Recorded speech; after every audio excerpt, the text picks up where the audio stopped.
Teman-teman, saat teduh kita pagi ini adalah edisi ke-21. Bahasannya didasarkan pada kitab Kejadian pasal yang ke-10. Pasal 10 ini berisi daftar nama yang dimaksudkan oleh penulisnya Musa supaya bangsa Israel memahami asal-usul orang yang nanti akan mereka jumpai selama mereka menuju tanah perjanjian. Ada berkat dan ada juga kutuk di dalam nubuatan Nuh. Israel tidak boleh ragu di dalam bertindak. Kita tidak membahas nama-nama yang menjadi leluhur bangsa-bangsa ini, tetapi kita fokus kepada pelajaran rohaninya. Yang pertama, betapa cepatnya orang melupakan Tuhan. Di dalam ayat yang pertama dikatakan, inilah keturunan Sem, Ham, dan Yafet, anak-anak Nuh. Setelah air bah itu, lahirlah anak-anak lelaki bagi mereka. Perhatikanlah frase setelah air bah itu. Frase ini diulangi lagi pada ayat penutupnya, ayat yang ke-32, itulah segala kaum anak-anak Nuh menurut keturunan mereka, menurut bangsa mereka, dan dari mereka itulah berpencar bangsa-bangsa di bumi setelah air bah itu. Air bah adalah penghakiman Allah yang paling keras dan juga yang paling dahsyat. Mungkin kita menyangka setelah itu, orang-orang akan menjadi takut akan Tuhan selama beberapa generasi. Tetapi kita salah besar.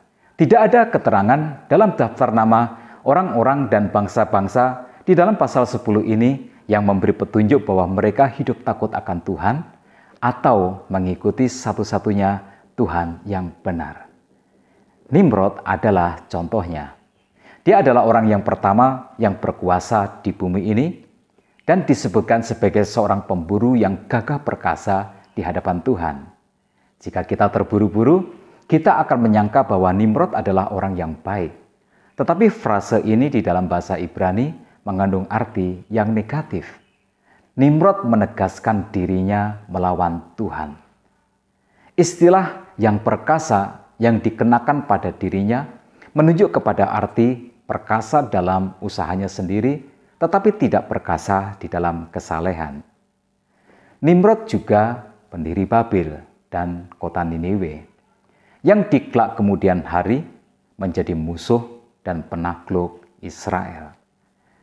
Dalam Alkitab, Babel mula-mula adalah sebuah kota, lalu kemudian menjadi simbolis untuk sebuah sistem yang meninggikan manusia bertentangan dengan Allah, dan juga menindas manusia yang lemah di muka bumi ini. Nimrod mengubah pemerintahan menjadi sebuah tirani. Pada pasal selanjutnya nanti, gagasan mendirikan menara Babel yang didirikan sampai ke langit dimaksudkan untuk mencari nama bagi diri mereka sendiri dan menolak amanat Tuhan agar manusia beranak cucu dan memenuhi bumi. Setelah air bah, dengan cepat orang melupakan Tuhan. Tetapi kita harus tetap untuk percaya kepada Tuhan. Tidak peduli seberapa hebatnya kita di mata manusia, sebab harinya akan tiba nanti bahwa kita semua akan menghadap tahta pengadilan Tuhan. Pada pasal ini, kita juga melihat yang kedua, betapa cepatnya manusia lupa bahwa sejatinya kita semua bersaudara. Tuhan ingin menata kembali kehidupan di muka bumi ini, yaitu dengan air bah. Setelah air bah, kita semua berasal dari keturunan yang sama, dari keluarga yang sama, yang mendapatkan kasih karunia dari Tuhan, yaitu dari keluarga Nuh. Tidak ada yang salah jika kemudian manusia tersebar ke seluruh muka bumi menjadi berbangsa-bangsa.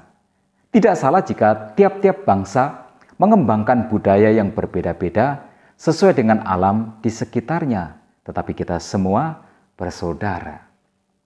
Tidak salah jika tiap-tiap bangsa memiliki bahasa yang berbeda-beda, mengembangkan teknologi yang berbeda-beda sesuai dengan tantangan kehidupan yang dihadapinya, tetapi kita semua berasal dari keluarga yang sama.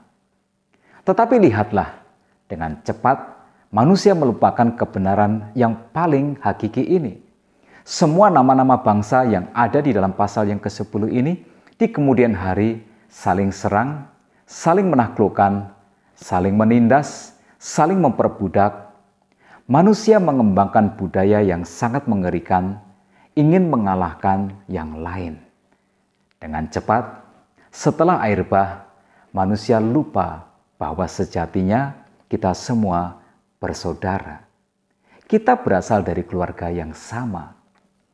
Membaca apa yang dituliskan oleh Lukas di dalam Kisah Para Rasul pasal yang ke-17 ayat 26 sampai dengan 27, dari satu orang saja ia telah menjadikan semua bangsa dan umat manusia untuk mendiami seluruh muka bumi, dan ia telah menentukan musim-musim bagi mereka dan batas-batas kediaman mereka supaya mereka mencari Dia.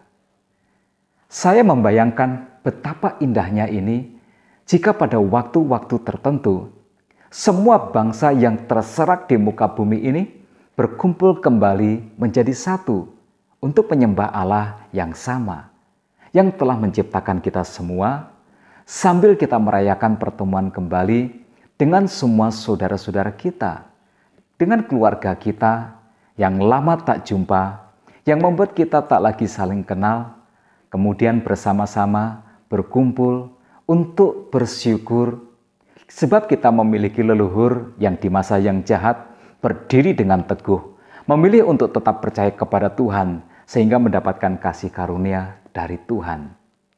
Teman-teman, selama ribuan tahun, ini memang tidak akan mungkin terjadi.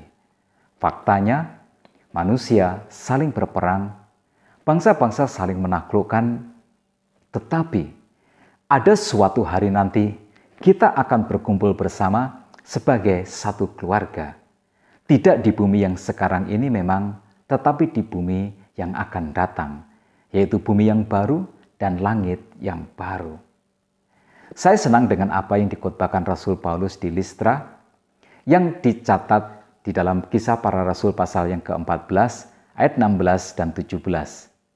Dalam zaman yang lampau, Allah membiarkan semua bangsa menuruti jalan masing-masing, namun Ia bukan tidak menyatakan dirinya dengan berbagai-bagai kebajikan, yaitu dengan menurunkan hujan dari langit dan dengan memberikan musim-musim subur bagi kamu. Ia memuaskan hatimu dengan makanan dan kegembiraan. Ya, Tuhan tetap menyatakan kasih dan kehadirannya melalui semua berkat yang kita sebut sebagai berkat umum. Tetapi ada satu berkat yang akan nanti menyatukan kita semua, yaitu berkat khusus, berkat yang istimewa, yaitu Tuhan Yesus telah mati bagi dosa manusia. Di dalam Yesus ada pengampunan dosa, di dalam Yesus ada keselamatan yang kekal. Di dalam Yesus kita semua menjadi keluarga Allah. Di dalam Yesus persaudaraan kita yang kekal akan dipulihkan. Suatu hari nanti di dalam Yesus, semua manusia yang percaya akan berkumpul menjadi satu. Menjadi satu sebagai sebuah keluarga di dalam Tuhan, di bumi yang baru dan di langit yang baru. Jadi kalau begitu, kita punya tugas. Tugas kita adalah menyampaikan berkat khusus ini, menyampaikan berkat istimewa ini, bahwa di dalam Yesus Kristus ada keselamatan. Di dalam Yesus Kristus ada pengampunan dosa, di dalam Yesus Kristus ada surga sebagai rumah kita bersama. Yuk mari kita ajak semua bangsa kembali kepada Tuhan dan kita kembali menjadi sebuah keluarga. Tuhan Yesus memberkati kita semua.